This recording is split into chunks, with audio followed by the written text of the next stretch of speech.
Hi everyone, welcome to chemistry knowledge by Jyoti. Guys, आज हम BSc part second का एक टॉपिक पिक्रिक अम्ल के बारे में पढ़ने वाले हैं। गाइस, हमारी जो यूनिट चल रही थी नाइट्रोजन और उसके यौगिक, उसी से रिलेटेड हम नेक्स्ट टॉपिक पढ़ने वाले हैं पिक्रिक अम्ल।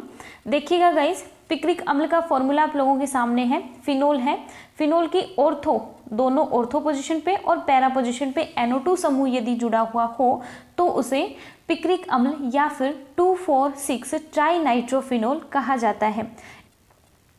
गाइस, ध्यान दीजिएगा कि जो आपका पिक्रिक अम्ल है वो कार्बोक्सिलिक अम्ल से भी ज़्यादा प्रबल अम्ल होता है, क्योंकि पिक्रिक अम्ल में OH समूह के ऑर्थो और पैरा पोजीशन पे NO2 समूह होते हैं और NO2 समूह के द्वारा इस फिनोल की अम्लता को बढ़ाया जाता है। वो हम नेक्स्ट देखेंगे जब हम रासायनिक अभिक्रियाएं पढ़ेंगे, तब उसकी अम्ल प्रकृति को हम डिटेल में डिस्कस करेंगे। अभी हम इसके बारे में देखते हैं कि पिक्रिक अम्ल को बनाया कैसे जाता है। सबसे पहले हम देखेंगे निर्माण विधियां। निर्माण विधियों में सबसे पहली है फिनोल से, कि फिनोल का उपयोग करके हम यहाँ पे 2,4,6 ट्राई नाइट्रोफिनोल का निर्माण कर सकते हैं या फिर पिक्रिक अम्ल का निर्माण कर सकते हैं। गाइस देखिएगा, फिनोल का सल्फोनीकरण करने के बाद नाइट्रीकरण करने से पिक्रिक अम्ल प्राप्त होता है। फिनोल का सल्फोनीकरण करने पर जुड़ा SO3H समूह इलेक्ट्रॉन को अपनी ओर आकर्षित करने वाला समूह है, अतः इस यौगिक का HNO3 अम्ल से ऑक्सीकरण नहीं होता है। फिनोल का जब HNO3 से अभिक्रिया करवाई जाती है तो HNO3 क्या होता है, एक प्रबल ऑक्सीकारक होता है, तो वो OH समूह का ऑक्सीकरण कर देता है। ये ऑक्सीकरण ना हो इसके लिए पहले फिनोल का क्या करवाया जाएगा, सल्फोनीकरण करवाया जाएगा, और सल्फोनीकरण करने के बाद हम उसका नाइट्रीकरण करवाते हैं, जिससे नाइट्रीकरण आसानी से हो जाता है, अर्थात NO2 समूह आसानी से जुड़ पाते हैं, क्योंकि HNO3 अम्ल SO3H समूह उपस्थित होने के बाद ऑक्सीकरण नहीं कर पाता है, क्योंकि SO3H समूह क्या करता है, इलेक्ट्रॉनों को अपनी तरफ आकर्षित करेगा, और यदि इलेक्ट्रॉनों को अपनी तरफ आकर्षित करेगा तो इस OH समूह के पास इलेक्ट्रॉनों की कमी हो जाती है, और इलेक्ट्रॉनों की कमी होने के कारण इसका ऑक्सीकरण नहीं हो पाता है। क्योंकि गाइस, ऑक्सीकरण का खुद का मतलब होता है इलेक्ट्रॉनों की कमी होना, और इलेक्ट्रॉनों की पहले से कमी है तो और ज़्यादा कमी होना और पॉसिबल नहीं हो पाता है। इसीलिए HNO3 अम्ल जब SO3H समूह उपस्थित होता है तो उसकी प्रेजेंस में वहाँ पे ऑक्सीकरण नहीं कर पाता है। गाइस नेक्स्ट देखना, हमने क्या करवाया, सबसे पहले H2SO4 से अभिक्रिया करवाई। H2SO4 से जब अभिक्रिया करवाएंगे तो यहाँ से SO3H समूह निकलेगा और SO3H समूह यहाँ पे इस ऑर्थो पोजिशन पर जुड़ जाता है। गाइस, ये सल्फोनीकरण की प्रक्रिया हमने पहले देख चुके हैं, आप पहले के वीडियोस में जाकर पता कर पाएंगे कि सल्फोनीकरण कैसे होता है। गाइस नेक्स्ट देखना, यहाँ पे SO3H समूह जुड़ने के बाद हम इसका HNO3 की प्रेजेंस में नाइट्रीकरण करवाते हैं। जब नाइट्रीकरण करवाएंगे तो आपको पता है कि नाइट्रीकरण कैसे होता है, HNO3 दो टाइप से ब्रेक करता है, OH NO2। यहाँ पे NO2 पे तो जाता है पॉजिटिव चार्ज और OH पे जाता है नेगेटिव चार्ज। इसको कंबाइन रूप से देखेंगे तो HNO3 ही बनता है। तो ये जो NO2 प्लस समूह है यहाँ से H प्लस का स्थानांतरण करके उसकी जगह पे खुद जुड़ जाता है। गाइस, इलेक्ट्रॉन्स ने ही प्रतिस्थापन जो अभिक्रियाएं होती हैं उन्हीं का एक पार्ट है कि यहाँ पे NO2 प्लस समूह जुड़ेगा और H प्लस आयन यहाँ से बाहर निकल जाता है। तो ये वाली ऑर्थो पोजिशन और ये वाली पैरा पोजिशन यहाँ पे फ्री थे OH समूह के, तो इनके ऊपर NO2 प्लस समूह ऐड हो गया। अब हमें नेक्स्ट क्या करना है, पिक्रिक अम्ल बनाना है, मीन्स हमें इस SO3H समूह को भी हटाना पड़ेगा। तो इसके लिए हम क्या करवाते हैं, इसकी वापस से HNO3 के साथ में अभिक्रिया करवाएंगे।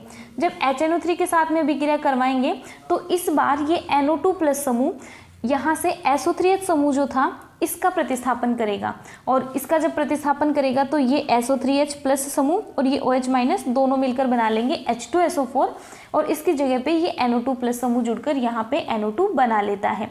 तो गाइस, ये हमारे पास क्या बन गया है, पिक्रिक अम्ल बन गया है। अब आप देखिएगा कि जब हम स्टार्टिंग में सल्फोनीकरण करवा रहे थे तो सल्फोनीकरण की प्रक्रिया में हमारे पास दो स्थितियां उपस्थित हो सकती हैं।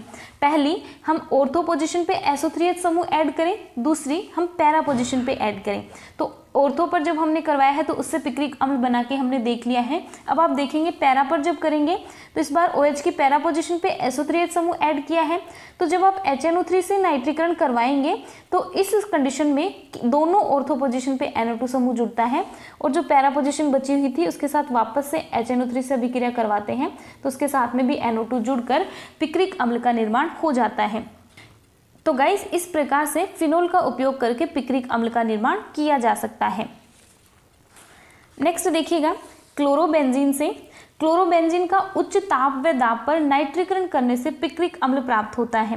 क्लोरोबेंजीन हमारे पास है, उसका हम HNO3 और H2SO4 दोनों के साथ में क्या करवाने वाले हैं, यहाँ पे हम नाइट्रीकरण करवाने वाले हैं। जब नाइट्रीकरण करवाएंगे तो इसकी ऑर्थो और पैरा दोनों पोजीशन पे NO2 समूह जुड़ गया। अब हम इसका जलीय सोडियम कार्बोनेट के साथ में अभिक्रिया करवाते हैं।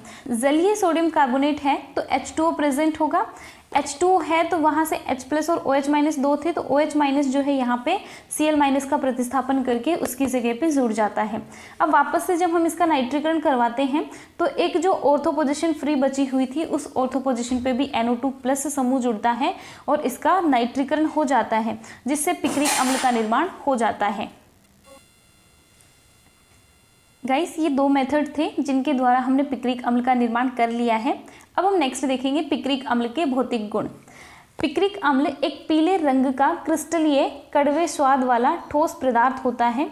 यह ठंडे पानी में कम घुलनशील किंतु गर्म पानी, ईथर तथा अल्कोहल में अधिक घुलनशील होता है। तो गाइज ये इसके हमने दो भौतिक गुण देखे हैं। एक तो उसका रंग देखा है, रंग पीला होता है, स्वाद उसका कड़वा होता है और वो ठोस पदार्थ होता है, क्रिस्टलीय ठोस पदार्थ होता है। जब हम उसको ठंडे पानी में घोलते हैं तो वो नहीं घुल पाता है क्योंकि ठंडे पानी में कम घुलनशील होता है, लेकिन जब गर्म पानी में उसको डाला जाता है और ईथर और अल्कोहल में उसको डाला जाता है तो वो आसानी से घुल जाता है। ये थे पिक्रिक अम्ल के भौतिक गुण। नेक्स्ट देखिएगा, नेक्स्ट हम बात करने वाले हैं पिक्रिक अम्ल के रासायनिक गुण के बारे में। गाइस मैंने स्टार्टिंग में आपको बताया था कि पिक्रिक अम्ल एक प्रबल अम्ल होता है, तो अब हम देखने वाले हैं कि उसकी अम्लीय प्रकृति किस किस प्रकार से हम यहाँ पे दिखा सकते हैं। तो गाइस सबसे पहले देखिएगा, हाइड्रोक्सी समूह की ऑर्थो तथा पैरा स्थितियों पर NO2 समूह उपस्थित होने के कारण यह एक प्रबल अम्ल है। अतः ये सोडियम कार्बोनेट एवं बाइकार्बोनेट के साथ झाग देता है। गाइस आपको पता होगा कि जब भी हम अम्लीय परीक्षण करते हैं तो अम्लीय परीक्षण हम सोडियम बाइकार्बोनेट या सोडियम कार्बोनेट के द्वारा ही करते हैं, जिससे हमें ये पता चलता है कि सोडियम कार्बोनेट जितना जल्दी रिएक्ट कर पाता है वो स्पीसीज उतनी ही अम्लीय होती है। क्योंकि यहाँ पे हमें पता है जब हम H+ आयन बाहर निकाल लेंगे तो H+ आयन देना ही क्या कहलाता है, अम्लीय प्रकृति होना प्रदर्शित करता है। तो यहाँ से जब ये H+ आयन देगा तो ऑक्सीजन पे नेगेटिव आएगा। अब सोडियम कार्बोनेट इसके साथ जब रिएक्ट करेगा तो इसके साथ में Na+ यहाँ पे ऐड हो जाता है। जब H+ आयन बाहर निकलेगा तभी Na+ आयन जुड़ पाएगा, तभी अम्लीय परीक्षण में सोडियम कार्बोनेट को काम में लिया जाता है। तो हम समझेंगे कि ये अम्लीय प्रकृति किस प्रकार से हम बता सकते हैं कि ये प्रबल अम्लीय है, किस कारण से हम कह पाएंगे कि इसमें अम्लीय प्रकृति प्रबल होती है। देखना यहाँ से जब मैं H+ आयन बाहर निकालती हूँ तो इस ऑक्सीजन पे क्या बचेगा, नेगेटिव चार्ज। H+ आयन मान लो बाहर निकल गया, ऑक्सीजन पे आ गया नेगेटिव चार्ज। अब ये नेगेटिव यदि स्थायी है तो हम कह सकते हैं कि H+ आयन बहुत आसानी से बाहर निकलेगा, और यदि ये नेगेटिव स्थायी नहीं होता है तो H+ आयन बहुत आसानी से बाहर नहीं निकल पाएगा, और यदि वो H+ आयन नहीं देगा तो फिर हम उसकी प्रकृति को अम्लीय नहीं कह सकते हैं। लेकिन यदि वो H+ आयन जितनी शीघ्रता से देगा उतना ही प्रबल अम्ल हम उसे कह सकते हैं। तो गाइस हम चेक कर लेते हैं इसके नेगेटिव चार्ज को कि स्टेबल है या फिर नहीं। तो इसको स्टेबिलिटी को देखने के लिए एक तो हम कह सकते हैं कि ये NO2 समूह -I प्रभाव लगाता है। प्रेरणिक प्रभाव के बारे में आपको पता है कि इलेक्ट्रॉन घनत्व को अपनी तरफ आकर्षित करना। ये NO2 समूह यहाँ पे इलेक्ट्रॉन घनत्व को अपनी तरफ आकर्षित करेगा, मीन्स ये वाला इलेक्ट्रॉन घनत्व इस NO2 के पास, इधर इस NO2 के पास और इधर इस NO2 के पास, ऐसे करके पूरे में फैल जाता है, जिसकी वजह से हम कह सकते हैं कि ये नेगेटिव आयन स्थायी है। गाइस ये पहला फैक्ट मैंने आपको बताया है कि जिसकी वजह से ये नेगेटिव चार्ज स्थायी है। दूसरा हम देखेंगे कि इस NO2 समूह के द्वारा -M प्रभाव लगाया जाता है। मीजोमेरिक इफेक्ट या फिर अनुनाद प्रभाव जो होता है वो इसके द्वारा लगाया जाएगा। गाइस इसमें देखना कैसे लगाएगा, यहाँ से ये नेगेटिव चार्ज जब इस वाले पोजीशन पे आएगा तो यहाँ पे डबल बॉन्ड बनेगा, और यहाँ पे यदि डबल बॉन्ड बना है तो ये बॉन्ड हम टूटता हुआ दिखाएंगे। ये बॉन्ड जब हम तोड़ेंगे तो ये कुछ इस प्रकार से हमें दिखेगा। यहाँ पे डबल बॉन्ड O, ये ऑक्सीजन डबल बॉन्ड के साथ में जुड़ गया। ये बॉन्ड हमने तोड़ा तो इस कार्बन पे हमने दिखाया था नेगेटिव, और इसके साथ में नाइट्रोजन जुड़ा हुआ है। नाइट्रोजन पे एक डबल बॉन्ड O है, एक उपसंयोजक बंध से ऑक्सीजन जुड़ा है और इस पे पहले से पॉजिटिव चार्ज था।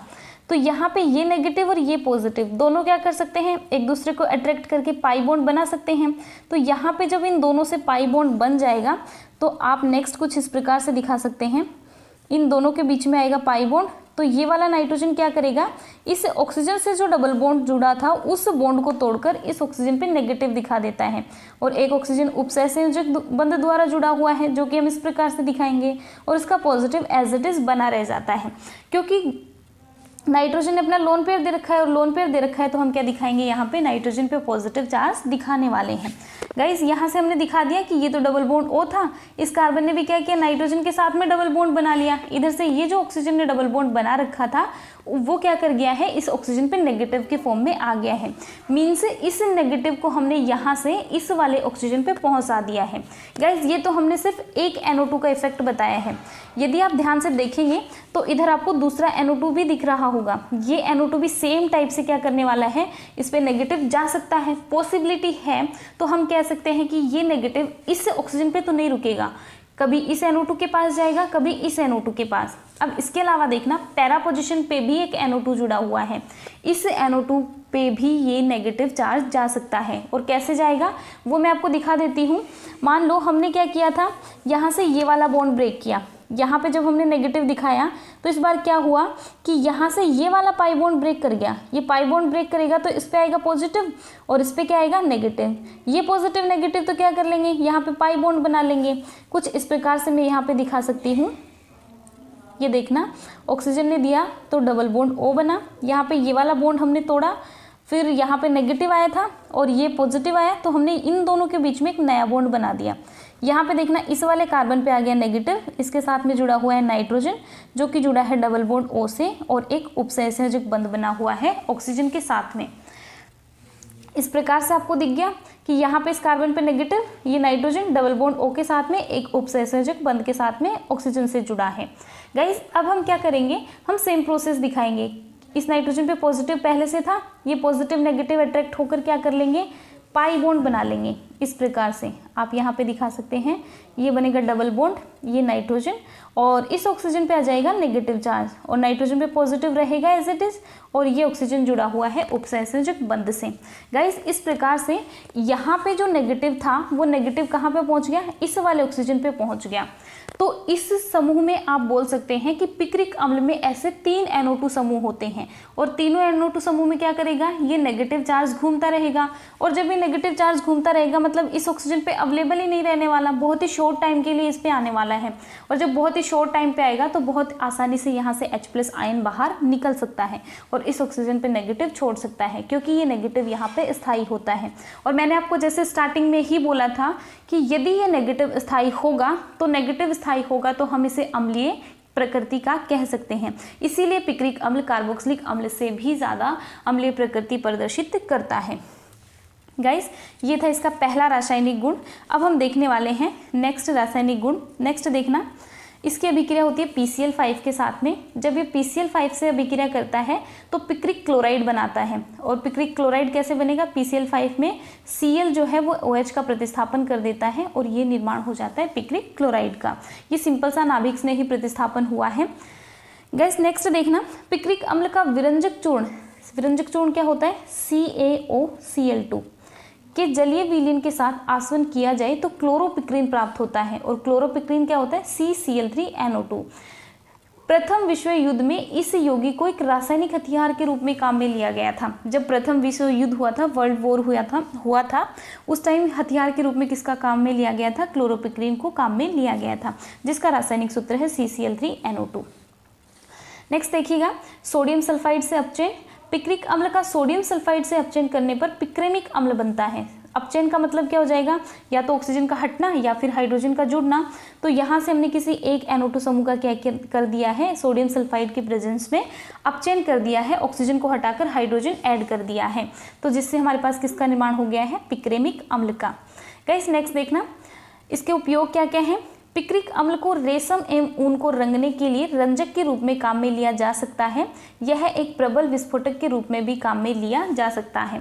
गाइस ये था पिक्रिक अम्ल और पिक्रिक अम्ल की अम्लीय प्रकृति और उसके बारे में जो भी और गुण थे वो मैंने आपको बताए हैं। आई होप आपको वीडियो पसंद आई होगी। यदि आपको वीडियो अच्छी लगी है तो लाइक शेयर और सब्सक्राइब ज़रूर कीजिएगा। Thank you so much for watching.